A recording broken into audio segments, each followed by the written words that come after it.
வணக்கம் தமிழ் சொந்தங்களே. விவசாயம் மற்றும் விவசாயம் சார்ந்த தகவல்களை தொடர்ந்து தெரிந்து கொள்ள நம்ம தமிழ் வேளாண்மை சேனலை மறக்காமல் சப்ஸ்கிரைப் பண்ணிக்கோங்க. இன்றைக்கி நம்ம என்ன பார்க்க போகிறோம்னா, இரட்டை தேவைக்காக வளர்க்கப்படக்கூடிய ஒரு முக்கியமான கோழி இனங்களை பற்றி தாங்க பார்க்க போகிறோம். இந்த கோழி இனங்கள் ஒரு நாட்டு கோழி இனங்கள். இந்த கோழி இனங்களோட பேர் வந்து பார்த்திங்கன்னா புல்பானி கோழி இனங்கள்னு வந்து சொல்லுவாங்க. இந்த கோழி இனங்களோட படங்கள் இங்கே இருக்குது பாருங்கள். இந்த இனங்களை பொறுத்த வரைக்கும் இது ஒடிசாவை பூர்வீகம் கொண்ட இனங்கள்ங்க.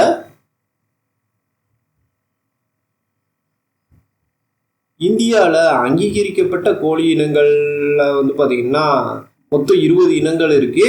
அந்த இனங்களை தவிர்த்து வந்து பார்த்திங்கன்னா நிறைய இனங்கள் வந்து இருக்குங்க. அதாவது இந்த 20 இனங்களும் மத்திய அரசால் வந்து பார்த்திங்கன்னா நம்ம இந்திய நாட்டுக்கோழி இனங்கள்னு அங்கீகரித்த இனங்கள்.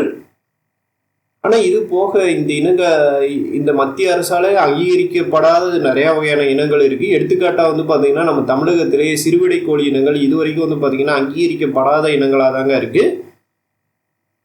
பொதுவாக இப்படி அங்கீகரிக்கப்படும் போது நிறைய வகையான திட்டங்கள் மூலம் அந்த இனங்கள் வந்து பாதுகாக்கப்படும்.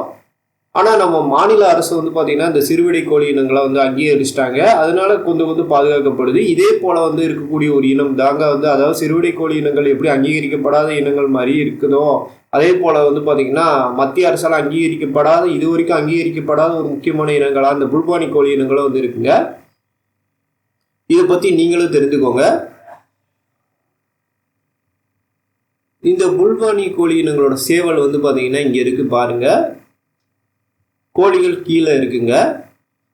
இது வந்து பார்த்தீங்கன்னா ஒரு மல்டி கலரில் இருக்கக்கூடிய இனங்கள் தாங்க. அதாவது பல்வேறு நிறங்கள் கொண்ட ஒரு இனங்களாக தாங்க இருக்கும். அதாவது இப்போ சேவல்லையே மேலே இருக்க நீங்கள் பார்த்தீங்கன்னா வெள்ளை இனங்களாக தான் இருக்குது. ஆனால் கருப்பு கலர் திட்டுக்கள் அங்கங்கே வந்துருக்கு. அதே போல் வால் பகுதி வந்து பார்த்தீங்கன்னா கருப்பு கலரில் இருக்குது. இதே வந்து கோழிகளில் பார்த்தீங்கன்னா தலை வந்து பார்த்தீங்கன்னா சிவப்பு மற்றும் பழுப்பு நிறமாக இருக்குது. இதே வந்து பார்த்தீங்கன்னா உடலில் பெரும்பான்மையான பகுதிகள் கருப்பு கலரில் இருக்குது. ஆங்காங்கே வந்து பார்த்தீங்கன்னா பழுப்பு திட்டுக்கள் வந்து வந்திருக்கு.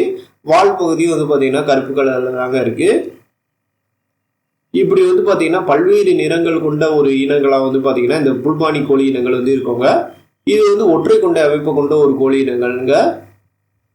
இதோட கொண்டைகளோட படங்கள் வந்து பார்த்தீங்கன்னா இங்கே கீழே விரிவுபடுத்தி காட்டியிருக்கேன், பார்த்துக்கோங்க.